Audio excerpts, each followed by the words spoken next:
Vamos a ver en este pequeño vídeo un recordatorio de lo que es el examen de Historia de España, de las pruebas de selectivo, de las pruebas de acceso a la universidad, las PAU. En primer lugar, lo que vamos a ver es cómo es el examen, cómo ha sido el examen tradicionalmente en los últimos 12 años y posteriormente añadiremos las modificaciones que se han introducido este año como consecuencia de la excepcionalidad que ha supuesto la cuarentena, la COVID-19, el coronavirus y todo esto que nos está de alguna forma trastocando nuestra forma de vida habitual. Bien, recordemos en primer lugar que el examen consta de 4 preguntas. Una primera pregunta en la que nos encontramos con 2 documentos. Una segunda pregunta en la que trabajamos sobre esos documentos. La tercera pregunta es un vocabulario o la explicación de unos términos historiográficos. Y la cuarta pregunta es la pregunta de desarrollo que se desglosa en 2. Bien, empezamos por la primera pregunta. Y antes que nada ya sabéis que vais a tener que elegir el ejercicio A o el ejercicio B, que hace referencia al siglo XIX o al siglo XX. Bien, esa es la primera decisión que hemos de tomar. Decisión que ya a la altura que estamos del curso está ya claramente formalizada. Bien, pues entonces atendemos a la primera pregunta. En la primera pregunta dice lo siguiente: describa el tipo de fuentes utilizadas. Esta pregunta vale 1 punto. Y nos encontramos con 2 documentos. Generalmente son 2 textos. La norma dice que uno de ellos obligatoriamente ha de ser un texto y el otro puede ser cualquier otro tipo de documento, incluyendo también un texto. Normalmente los 2 documentos son textos. Al principio del curso yo entendí la posibilidad de que hubiese modificación este año y que el segundo documento fuese un mapa o fuese una tabla estadística o algún otro tipo de documento. Tal y como han evolucionado las circunstancias, lo dudo mucho. Yo creo que en esta idea de no dificultar, de facilitar al máximo el ejercicio, no creo que se hagan experimentos, se hagan pruebas y entonces nos encontraremos con 2 documentos, muy probablemente 2 textos. Bien, hay que hacer los 2 textos.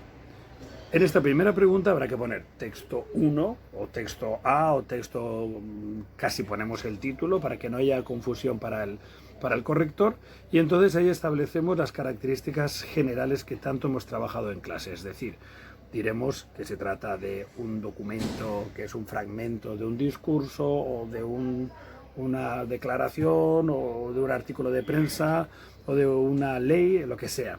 Diremos quién es el autor, diremos la fecha de la publicación o de la redacción y diremos el lugar. Todos estos datos normalmente suelen estar en el pie del documento.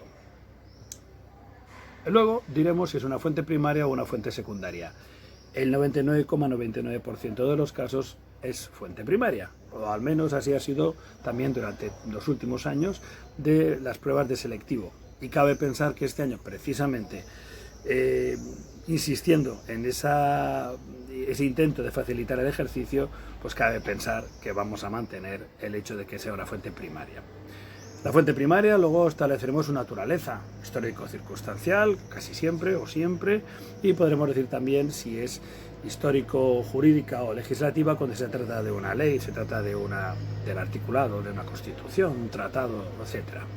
Es decir, una decisión o un documento que es generado o emitido por un gobierno, por un rey o por el gobierno de la nación. Bien, luego atenderemos al contenido, casi siempre político, por no decir siempre. Podríamos decir que es social o económico, pero hay que argumentarlo. Ya sabéis que os gusta mucho decirlo, pero yo os pido que lo argumentéis para darle la calidad que la respuesta puede tener. Si no, queda como no una muletilla, es social, es económico. ¿Por qué? Si son políticos claramente. Explícame por qué. Luego volvemos a recordar el autor y hacemos una breve síntesis, una breve semblanza del personaje. Ojo, si es un personaje conocido, Carlos IV, Fernando VII, Isabel II, Narváez, Prim, es decir, personajes, Primo de Rivera, Franco, personajes que tienen un protagonismo y que se han nombrado en clase. Si el autor es un diputado de los cientos, de los miles que ha habido en la historia de España, o un articulista de la prensa, o cualquier otra cosa, pues si no lo conocemos, pues poco podemos decir. Bien, luego hay que decir quién es el destinatario de ese documento. La mayoría de las veces es público y hago hincapié en que los discursos y las intervenciones en el Parlamento son públicos.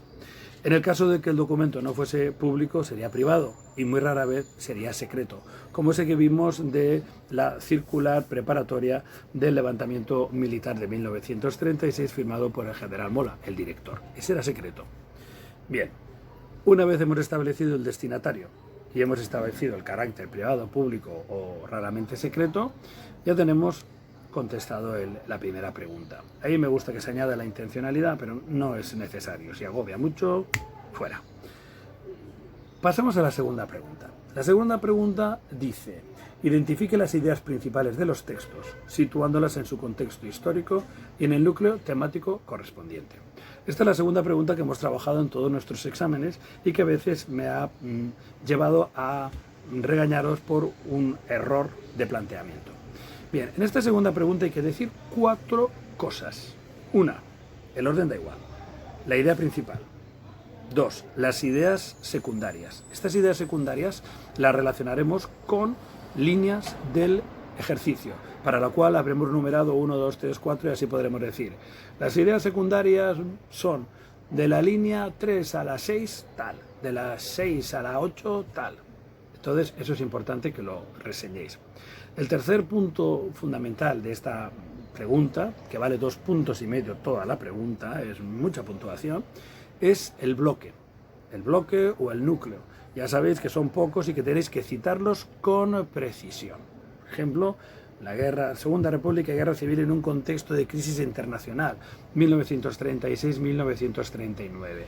No basta decir el bloque es la República y la Guerra Civil. No, porque lo piden, si es que es así, es una tontería, hay que aprenderse apenas 4 o 5 y si solamente cogemos un siglo, nos estamos moviendo en a lo mejor 3 bloques o 3 núcleos.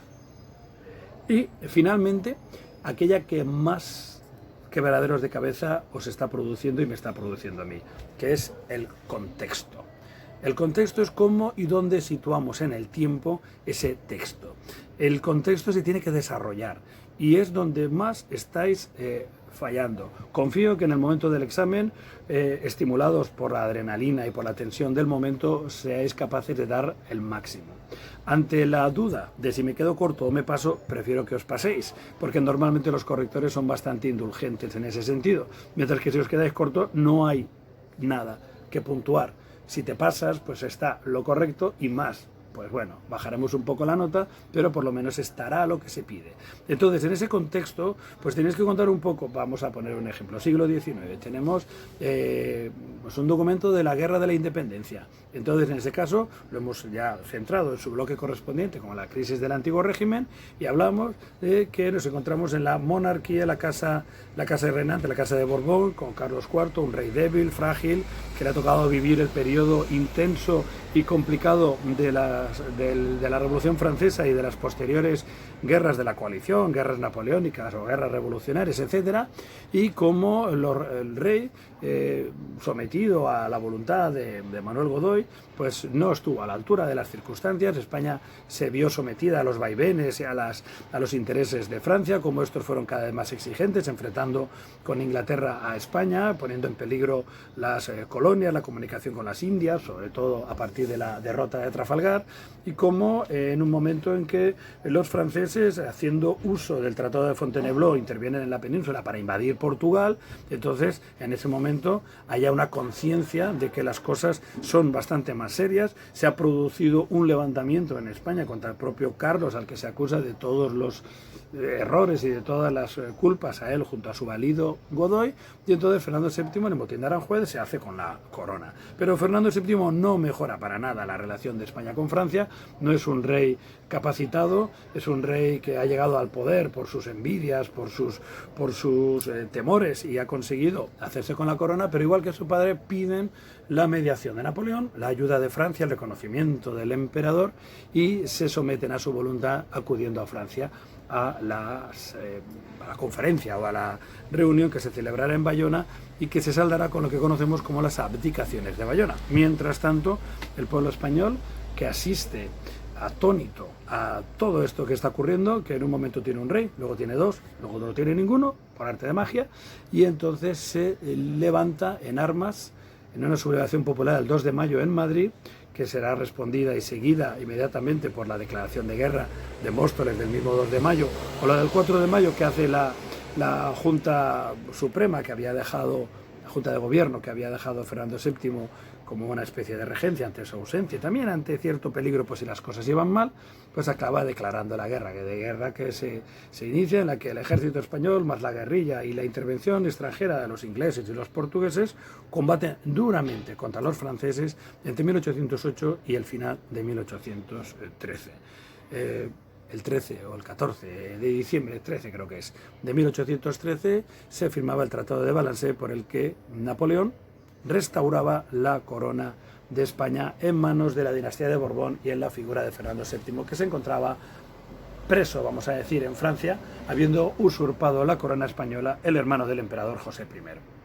Algo así, es decir, el momento determinado, luego lo relacionamos, este texto es tal, y tiene que estar relacionado con el periodo histórico amplio. No me atrevo a decir, me preguntáis cuántas líneas, mínimo 10, menos de 10 está mal, porque es que no habremos desarrollado el tema. Esto que acabo de decir yo así rápidamente se va a 15, 20, depende de la letra de cada uno. Bien, tenemos entonces ya la pregunta 1, dos textos, hay que hacer los dos textos, recuerdo, no hay que elegir entre los dos textos, hay que hacer los dos textos. La primera pregunta vale 1 punto. La segunda pregunta, hacemos el análisis de estos 4 puntos relacionados con los dos textos, es decir, habrá que poner las ideas principales del texto 1 son estas, las ideas secundarias son estas, las ideas principales del segundo texto son estas, las ideas secundarias del segundo texto son estas. Ahora bien, el bloque y el contexto probablemente serán el mismo, puesto que los dos textos van a girar en torno a la misma situación. Así que podemos diferenciar texto 1 y texto 2 con sus propias ideas, pero luego decir el bloque es el mismo y la contextualización es el mismo, o la misma. ¿De acuerdo? Bien, aconsejo, tanto para la primera como para la segunda pregunta, que subrayéis los ítems que vais a explicar. Es decir, si decimos fuente primaria, subrayado, autor, subrayado, contenido político, subrayado, destinatario, subrayado, bloque, subrayado, idea principal, subrayada, idea secundaria, subrayada, contexto, subrayado, para facilitar el trabajo del corrector. Y un corrector feliz es un examen feliz, os lo recuerdo. Pasamos a la tercera pregunta. La tercera pregunta vale 2 puntos y dice exactamente, el enunciado es: defina los dos conceptos siguientes. Y nos encontramos con términos como, por ejemplo, el año pasado, en el siglo XIX, aparecía sufragio censitario y caciquismo. Y en el siglo XX, dictadura militar y gobierno constitucional. Es decir, no se trata de un vocabulario, como podría ser en castellano, en inglés, en francés o en cualquiera de las asignaturas de lengua. Define perro. No. Aquí es definir un concepto, hay que explicarlo y hay que relacionarlo un poco con el contexto. Daros cuenta que son 2 puntos por 2 preguntas, o por 2 palabras, o por 2 términos, con lo cual cada una vale 1 punto. Y dar 1 punto por poner sufragio censitario, por ejemplo, decir solamente que es el sistema electoral en el que votan unas pocas personas que están censadas en una lista.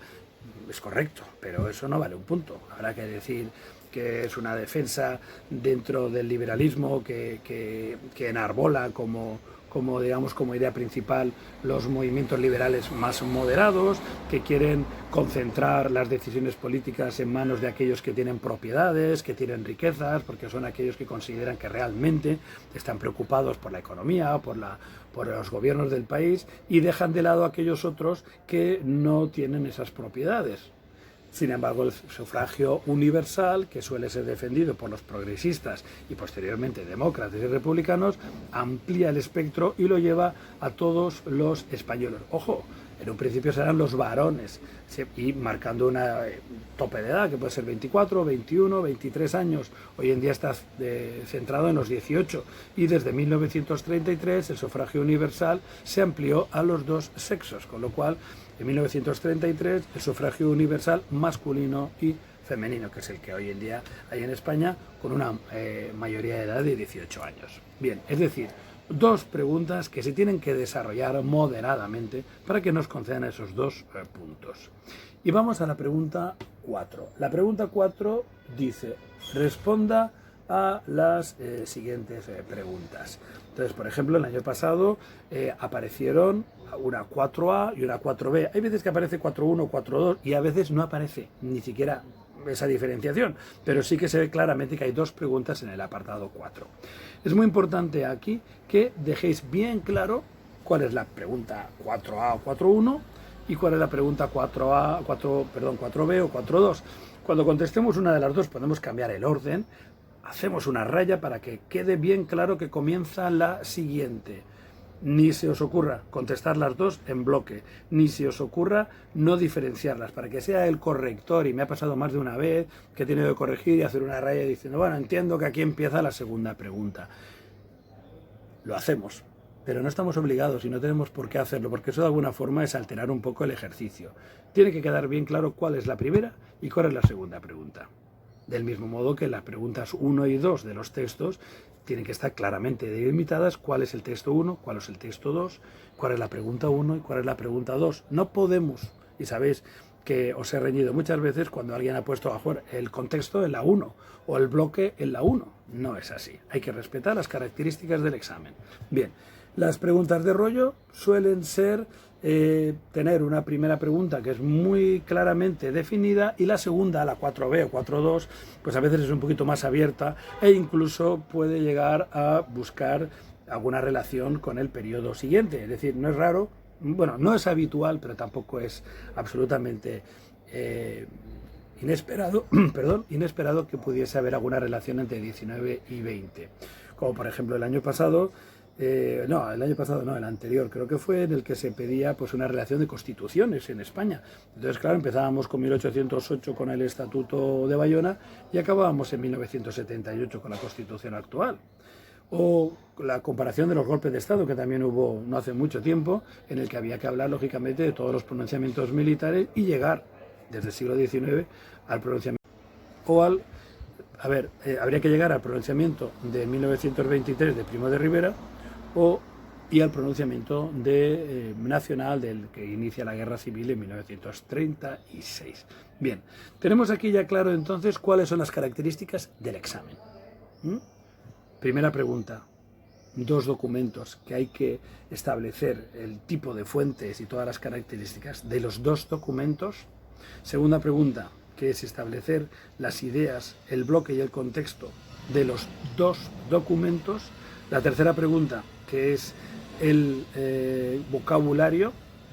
Y la cuarta pregunta, desglosada en otras dos preguntas, que son las dos preguntas de rollo. Primera pregunta vale 1 punto, segunda pregunta vale 2,5, la tercera pregunta vale 2 puntos. Bien. A ver, vais a disculpar porque ha habido algún problema en la grabación, se había interrumpido y se ha perdido una parte de mi discurso, vamos a decirlo así. Luego lo corregiré editándolo, pero es posible que haya alguna repetición. Bien, vamos a ver, lo importante, esto no me voy a dedicar profesionalmente a este negocio, como estaréis viendo. Ni tengo los medios, ni me parece que tengo las características de ser un famoso youtuber. Aquí se trata de un documento para ir por casa y que os pueda ayudar. Bien, así que estaba diciendo, os recuerdo que hay 4 preguntas. La primera pregunta, que es el texto, son 2 documentos. Bueno, puede ser, ya decimos, casi con toda seguridad que van a ser 2 textos. La segunda pregunta, que vale 2,5 puntos, sería el análisis de esos documentos, estableciendo sus ideas, el contexto y el bloque. La tercera pregunta, por un valor de 2 puntos, sería el vocabulario. Y la cuarta pregunta, que se desglosan 2 y que vale pues 4,5. La primera son 2,5, la 4A, y la segunda, la 4B, son 2 puntos. Si sumamos todo 1, 2,5, 2, 2,5, 2, nos dan esos 10 puntos que aspiramos a conseguir o acercarnos allí. Bien, hasta aquí estaría el examen que desde hace por lo menos 12 años venimos trabajando en el Instituto Beatriz Sivera del Barrio del Cristo. Bien, ahora vamos a ver las características excepcionales de este año. Bueno, las características excepcionales de este año hacen que puedan facilitarse el trabajo, pero también pueden liarlo un poco. Mi consejo es olvidar las características especiales de este año. Si habéis cogido el 19, hacer el 19. Si habéis cogido el siglo XX, hacer el siglo XX. Bien, pero vamos a pensar que no sale bien, que el examen del siglo XIX que me he preparado, pues hay alguna cosa que no me gusta, y sin embargo he mirado la del siglo XX, que como lo tengo reciente, que es lo último que hemos visto, pues da la casualidad que aunque no me lo he preparado, esa me la sé muy bien. Bien, entonces la ventaja de este año es que uno puede perfectamente coger preguntas de uno y preguntas del otro. Pero ya digo, yo os aconsejo que esto sea la opción B, es decir, el apriete el botón de seguridad en caso de peligro. Pero si vamos bien con el 19, 19, si vamos bien con el 20, 20. Pero bien, vamos a ver, a anticipar ese posible momento en el que haya que echar mano de otros recursos. Bueno, lo que dice el ejercicio es el siguiente. Cogemos la pregunta 1. Hacemos la pregunta 1 del siglo XIX. Hay que hacer los dos textos del 19. Pero la pregunta 2 puedo hacerla del 20. Y yo sinceramente creo que no tiene mucho sentido. Porque si en la pregunta 1 hemos leído los textos, los hemos subrayado, hemos sacado las ideas principales y hemos dicho todo, es decir, que es una fuente primaria, que el autor es este, que la fecha, que el contenido, que el destinatario, que no sé qué, todo. ¿Cómo voy a hacer ahora la pregunta 2, las ideas principales y las ideas secundarias, el contexto y el bloque del siglo XX? Me obliga a leerme ahora los dos documentos del siglo XX, con lo cual puedo estar duplicando el tiempo, porque la pregunta 2 no es independiente de la 1. Pero ya digo, se puede hacer la pregunta 1 del 19 y la 2 del 20. Pasamos a la pregunta 3. La pregunta 3 es el vocabulario. Sigo manteniéndome en el 19, pero veo que las del 20 son más fáciles. ¿O me las sé? Bueno, pues hago la pregunta 3 del 20. Pero ojo, hay que hacer las dos preguntas del 3. No puedo coger una del 20 y otra del 19. Hay que hacerlo por bloques cerrados. El bloque 1, 19. El bloque 2, que es la pregunta 2, 20. El bloque 3, que es la pregunta 3, pues 19 o 20. Y pasamos a la 4. En la pregunta 4 nos encontramos con lo mismo. Podemos hacer la del 19 o podemos hacer la del 20, pero ojo, si cogemos el 19, hacemos la 4A y la 4B. Si cogemos el 20, hacemos la 4A o la 4B. ¿Entendéis? Se puede contestar por bloques. Se puede contestar por bloques. Y se puede coger indistintamente saltando del 19 al 20. Pero aquellas preguntas que son dobles, como la pregunta 1, que son dos textos, o como la pregunta 3, que son dos palabras de vocabulario o dos términos, o la pregunta 4, que son dos preguntas, se tienen que hacer las dos. ¿De acuerdo? Es decir, al final habrá pregunta 1, pregunta 2, pregunta 3, 4A y 4B. Pero puede ser pregunta 1, 19, pregunta 2, 20, pregunta 3, 20, pregunta 4, 19. Yo de cualquier manera sigo diciendo, si vosotros vais claramente a un siglo, centrados en ese siglo como siempre. Es decir, el examen es el mismo de siempre. Lo único que pasa es que se ha abierto la posibilidad que se pueda hacer con estas modificaciones para, en caso de necesidad, pues recurrir a ese punto, digamos, de facilidad. Pero que yo creo que si vais bien preparados no vais a necesitar hacerlo. Bien, pues eso es todo, chicos.